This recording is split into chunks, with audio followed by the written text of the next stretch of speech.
نہایت چٹکیوں میں آسانی کے ساتھ ہو جاتے ہیں، اور اللہ تعالیٰ خود ان کو اپنے ذمے لے لیتا ہے اور وہ آسانی سے پورے ہو جاتے ہیں، خواہ سرسری طور سے ہی پڑھ لے. مطلب جیسے میں نے بک کھولی، کتاب کھولی اور اس میں یہ دعا آ گئی اور میں نے اس کو بس ایسے ہی پڑھ لیا، تو اللہ تعالیٰ جو بھی میرے پر آنے والی مشکلات ہیں یا جو مجھ پر مشکلات نازل ہو گئی ہیں، وہ اللہ تعالیٰ ضرور و ضرور آسانی کے ساتھ مجھے اس سے نکال دیں گے. اچھا، وہ دعا بڑی پیاری ہے، اور حضرت ابو الدرداء رضی اللہ تعالیٰ عنہ نے فرمایا، جو بندہ بھی 7 مرتبہ یہ دعا پڑھے گا، چاہے وہ سچے دل سے پڑھے یا سرسری طور سے، اللہ تعالیٰ اس کے غم اور پریشانی کو ضرور دور کر دیں گے. وہ دعا ہے، امید ہے آپ سب کی زبانوں پر ہوگی، لیکن اس کی اہمیت و فضیلت ہمیں نہیں معلوم تھی، جو آج معلوم ہو گئی ہے. تو اب یہ 7 مرتبہ، 7 مرتبہ صبح اور 7 مرتبہ شام کو پڑھ لیا کرو. پھر اللہ تعالیٰ سے دعا مانگیں کہ اللہ پاک ہمارا فلاں کام میں مشکل درپیش ہو رہی ہے، یہ کام انجام نہیں ہو پا رہا ہے، اس میں رکاوٹیں آ گئی ہیں، تو یا اللہ پاک اس دعا کے وسیلے سے میری اس مشکل کو آسان فرما دیجئے. انشاءاللہ عز و جل اللہ پاک ہماری دعاؤں کو ضرور اپنی بارگاہ الہی میں قبول و منظور فرما لیں گے. وہ دعا یہ ہے، حسبی اللہ لا الہ الا ہو علیہ توکلت وہو رب العرش العظیم. اس کا ترجمہ دیکھیے کتنا خوبصورت ترجمہ ہے کہ میرے لیے تو اللہ تعالیٰ کافی ہے، اس کے سوا کوئی معبود ہونے کے لائق نہیں، میں نے اسی پر بھروسہ کر لیا اور وہ بڑی بھاری عرش کا مالک ہے. سبحان اللہ. اسی طرح کاموں کی آسانی کے لیے حدیث میں یہ دعا بھی آئی ہے، لہٰذا ہر کام شروع کرنے سے پہلے یا صبح کے وقت یہ دعا جو میں نے ابھی بتائی یہ 7 مرتبہ پڑھ لیں، اور پھر جو یہ اب جو دعا بتا رہی ہوں اس کو 3 مرتبہ پڑھ لیں. انشاءاللہ عز و جل بہت فائدہ ہی فائدہ ہوگا. اللہم الطف بی فی تیسیر کل عسیر فإن تیسیر کل عسیر علیک یسیر وَأَسْأَلُكَ الْيُسْرَ وَالْمُعَافَةَ فِي الدُّنْيَا وَالْآخِرَةِ. ترجمہ ہے، اے اللہ تو میرے ساتھ لطف و کرم کا معاملہ فرما، میرے تمام مشکل کاموں کو آسان کرنے کے سلسلے میں، کیونکہ ہر مشکل کام کو آسان کرنا تیرے لیے آسان ہے. یہ ہم اللہ پاک کو پکار رہے ہیں. میں تجھ سے تمام امور میں آسانی اور دنیا و آخرت کی معافی کا طالب ہوں. جب بھی آپ کوئی نیا کام شروع کریں یا کوئی نئی جگہ میں داخل ہوئیں تو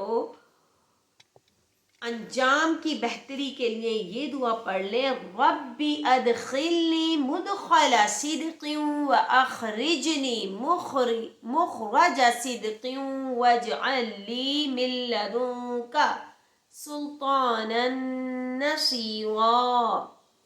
اے میرے پروردگار مجھے سچائی کے ساتھ داخل کیجئے اور سچائی کے ساتھ نکالیے، اور میرے لیے خاص اپنے پاس سے مدد کرنے والی طاقت عطا فرمائیے.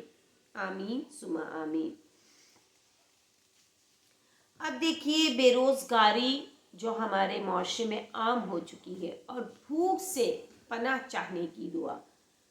جی ہاں ناظرین و حاضرین، جو آج کل کے اس میں ہم لوگوں کو آج کل کے معاشرے میں ہم دیکھتے ہیں کہ بے روزگاری عام ہو گئی ہے. ہر گھر میں بندے بے روزگار ہیں، بھوک و افلاس سے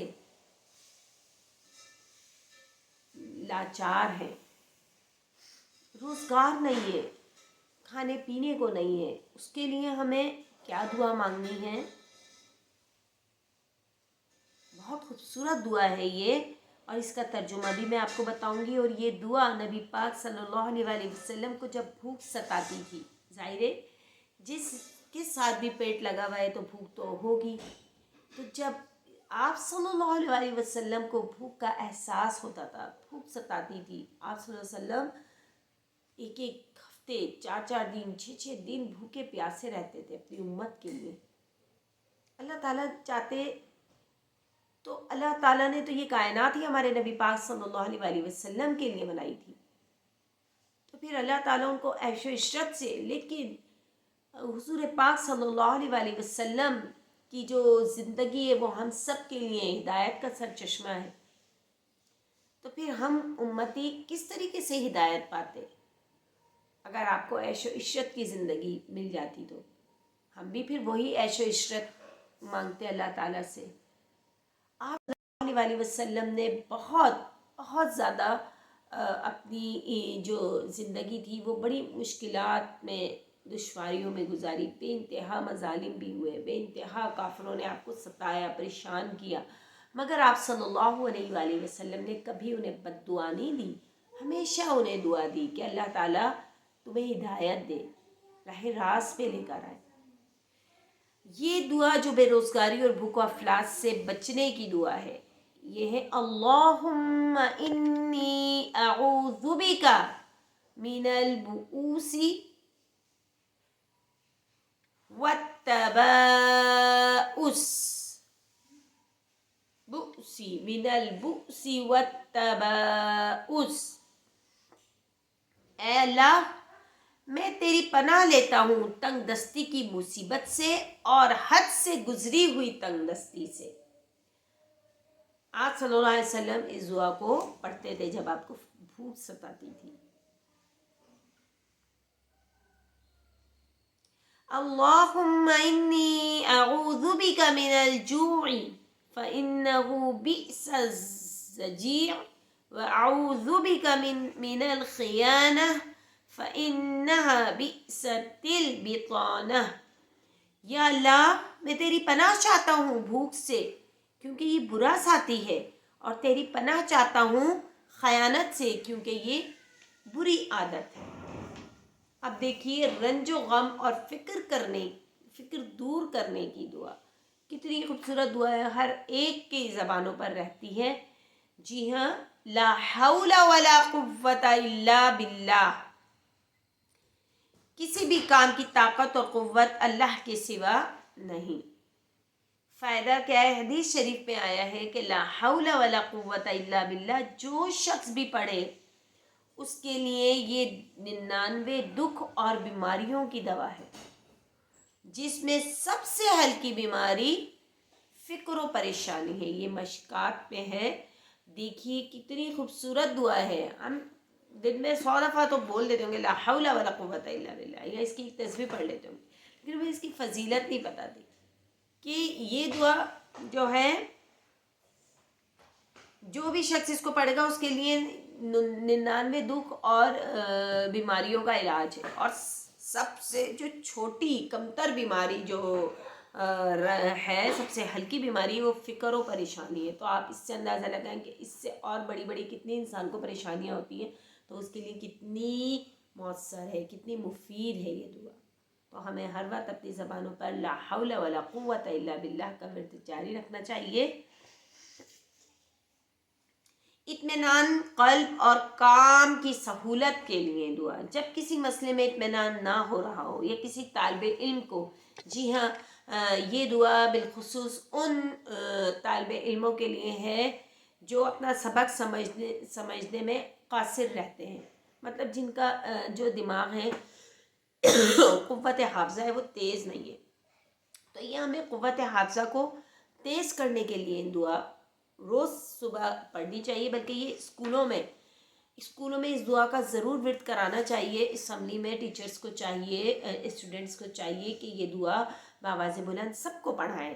تو اس طریقے سے جتنے بھی اسٹوڈنٹس ہوتے ہیں وہاں تو ان کا قوت حافظہ میں نمایاں مطلب نظر آئے گا کہ ہاں ہم نے یہ دعا پڑھنے سے کتنا اثر ہوا ہے.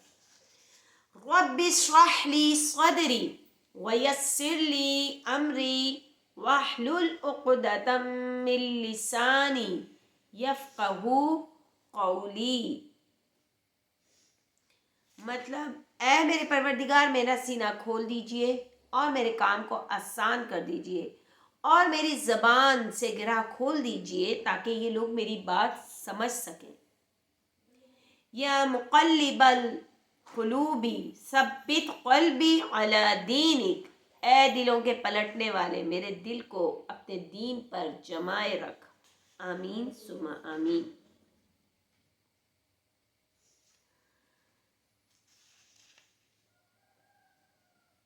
اب آپ دیکھیے ہمیں اپنی اولاد کے لیے کیا دعا مانگنی چاہیے۔ جس شخص کی اولاد نہ ہو یا نرینہ اولاد نہ ہو تو وہ یہ دعا کثرت سے مانگا کرے، ربی لا تذرنی فردا وانت خیر الوارثین، اے میرے پروردگار مجھے تنہا نہ چھوڑیو اور آپ بہترین وارث ہیں۔ سبحان اللہ۔ بے شک جن خواتین و حضرات کے پاس اولاد جیسی نعمت نہیں ہے تو انہیں چاہیے بکثرت اس دعا کا ورد کریں۔ اس میں کوئی قید نہیں ہے کہ ایج اتنی ہو۔ دیکھیں حضور اللہ تعالیٰ نے حضرت زکریا علیہ السلام جو بڑھاپے کی وقت انہوں نے دعا مانگی تھی اور اللہ پاک نے ان کی دعا کو قبول کیا تھا اور انہیں پھر ایک اولاد نرینہ یعنی حضرت یحییٰ علیہ السلام بیٹے کی صورت میں عطا کیے تھے اور جنہیں پیغمبری بھی ملی۔ سبحان اللہ، مطلب اللہ پاک چاہے تو کیا نہیں ہو سکتا۔ ہم انسانی یہ کوتاہی لے آتے ہیں، یہ خصلت ہمارے میں یہ ہے کہ ہم سوچتے ہیں ارے ہماری تو اب ایج ہو گئی ہے، اب ہمیں اولاد کہاں سے ہو سکتی ہے، فلاں کی تو ایج 50+ ہے تو اس کو، آپ یہ مت سوچیں، وہ ذات بیٹھی ہوئی ہے، اس کو معلوم ہے اللہ پاک کو کہ کس کو اولاد عطا کرنی ہے، کس کو نہیں کرنی، کس کو کتنی اولاد دینی ہے، کس کو کتنی بیٹیاں عطا کرنا ہے، کس کو کتنے بیٹے عطا کرنے ہیں۔ تو یہ ہمارے اور آپ کی سوچنے کی تو بات ہی نہیں ہے۔ اللہ تعالیٰ نے قرآن میں دعائیں بتا دی ہیں، بس ہمیں وہ دعائیں پڑھتے رہنا ہے۔ اپنے حبیب حضرت محمد صلی اللہ علیہ وسلم کو وہ دعائیں بتا دی ہیں جو آپ نے پڑھ کر سنائی اور پھر وہ ہمارے لیے فائدہ مند ہیں۔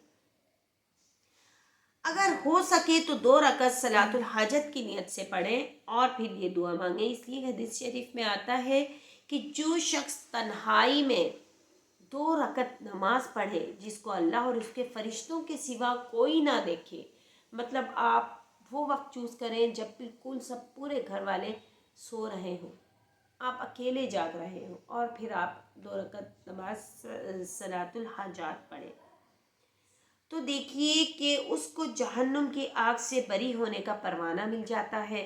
اور جو شخص 2 رکعت نماز پڑھ کر اللہ تعالیٰ سے کوئی دعا مانگتا ہے تو حق تعالیٰ شانہ وہ دعا قبول فرما لیتے ہیں، خواہ فوراً یا کسی مسئلہ سے کچھ دیر کے بعد، مگر دعا ضرور قبول ہوتی ہے، یہ سٹیمپ ہے۔ تو یہ ضرور اس پر عمل کیجئے گا۔ وہ خواتین و حضرات جو اولاد کی طرف سے مایوس ہو گئے وہ یہ اب سن کر پڑھ کر آپ ضرور اور آگے بھی فارورڈ کریں جو سن رہے ہیں، تاکہ یہ دوسروں کے لیے صدقہ جاریہ ہو جائے، ہمارے لیے اور کسی کے لیے فائدہ مند ہو جائے۔ حضرت زکریا علیہ السلام نے طلب اولاد کے لیے یہ اوپر والی دعا پڑھی تھی جس کو اللہ تعالیٰ نے قبول فرما کر ان کو حضرت یحییٰ علیہ السلام جیسا بیٹا عطا فرمایا۔